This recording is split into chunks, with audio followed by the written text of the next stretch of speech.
All right, next stop on our trip, somewhere between Mars and Jupiter, a ways out there in the darkness, are asteroids. It's a belt of asteroids, is what it's been called. That belt of asteroids has essentially the same masses, more than the Earth, by quite a bit more, but maybe about twice as much as the mass of the Earth, scattered in a bunch of little tiny rocks smeared in an orbit. Now, one of the things that's important is they travel in the same direction as the Earth. They go the same way around the sun, as does Venus, as does Mercury, as does Mars. Frankly, I'll give you the punchline, as does all the planets and the vast majority of everything else we see. Everything's turning the same way around the sun, and almost everything is in the same plane of the orbit. In other words, they're all, if you look edge on, you'd see them all traveling through that same orbit. None of them are going in the up-down direction. All of them are coming up straight at you and back in. So they're all kind of lined up. Now, these asteroids follow the same list. There's a little bit of up and down, but not much, and really not that much to worry about. The largest one is one named Ceres.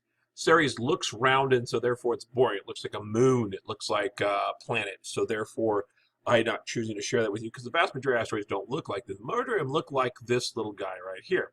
Before I talk about this little guy, there are also asteroids. I mean, the largest is about 480 kilometers across, or in radius. That's Ceres. The smallest ones measure about a meter across. This one right here, this is Ida. I like Ida because it looks like a potato, so I think it's exactly right. It's actually named after something completely different. But if you look outside pegged to death, how much atmosphere does it have? None. So when things run into it, they make dents and they stay, and there's no reason for erosion of any sort.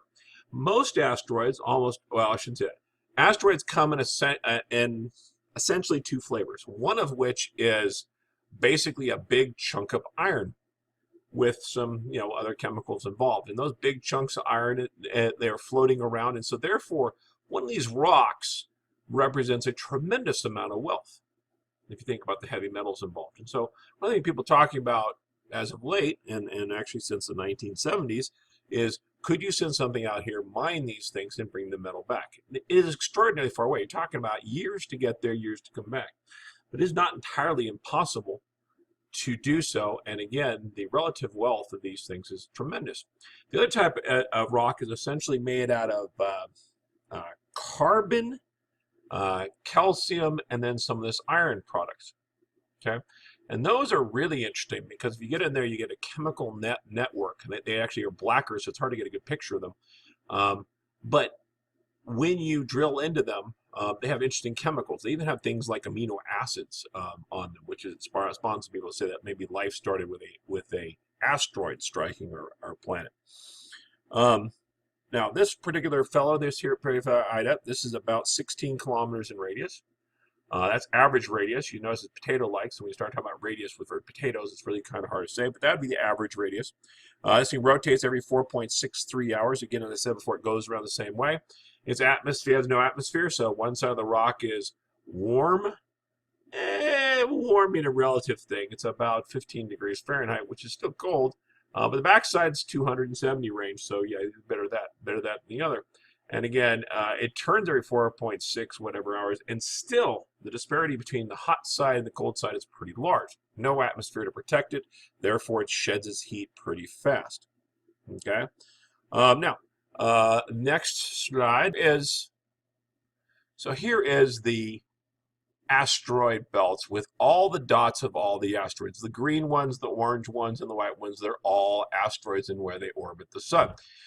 You'll notice the vast majority are in what we call the asteroid belt. Those are the white ones there. Now, you're like, oh, look how thick that is. You can't even fly through that. The answer to the question is you can, because they're making a dot for every asteroid. Remember, these asteroids are a meter across. If this was to scale, you couldn't see that dot. You couldn't see a dot for something that was 100 meters across. I mean, these should be practically invisible. So therefore, the vast majority of spaces, like you see movies where you're trying to dodge the asteroids in the asteroid belt. Okay, these asteroids are hundreds of miles apart. You don't have trouble. Average pilot should be able to get through that without too much difficulty. There are some interesting features, though. You'll find there's some in the middle, and then see these greens and these oranges. These are specific ones that are out of sequence. Notice where Jupiter is. Here's Jupiter down here. Jupiter is fascinating because Jupiter goes plowing through this, except remember they're stable orbits, so they're all going the same speed. So as Jupiter goes around the sun, let's say it's going this way around the sun, these go at the same rate, so it never catches up to them. We do believe these things are pulled by the effects of Jupiter, and that's why they're where they are, but they're not pulled enough to get sucked into Jupiter, so therefore what happens is they travel as a front guard and a back guard. And just like tides, when you have a gravitational pull on one side, it causes a easing on the other side. The hildas represent what's happening on the opposite side. So we actually have asteroids that kind of come out in these spokes, but the vast majority are in this range here. Now the question is, what's the threat to Earth? Why do I say a threat to Earth? Well, y'all heard asteroids killed the dinosaurs. If you didn't, I said it, so hopefully you're paying attention. These asteroids are in a very stable orbit. They have been there for how long? 4.6 billion years. That's when we think this protoplanet of whatever type fell apart, broke apart, slammed into something, and came apart. As such, they're pretty darn stable. It's highly unlikely for one of these to strike us. Well, one did and killed the dinosaur. Okay, all right. So how often does this happen? Well, what's interesting about this stable orbit is there's a whole bunch of rocks out there. And I did say they're miles apart, hundreds of miles apart, and that's still true. The deal is, though, they're still attracted to each other. They're still moving around together. They're still moving relative to each other. Some are going in orbits that go in and out elliptically, and some that are in orbits that are going nice circles.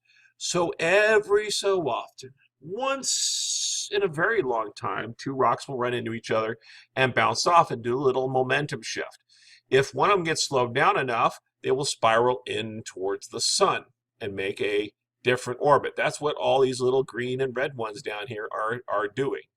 These are all ones that make us uncomfortable because they have orbits that involve the sun and the asteroid belt and all the little places in between. Notice if you're Earth, some of those are bad. Now, it's still a very small chance it ever hits the Earth. I mean, the Earth is, even on this scale, the Earth would be like a dot. So therefore, they're not likely to hit the Earth, but it's going to happen every so often. The good news, in your lifetime, NASA's finally figured out how to spend some money on looking at asteroids. And so we have a very good idea, a very good catalog of asteroids.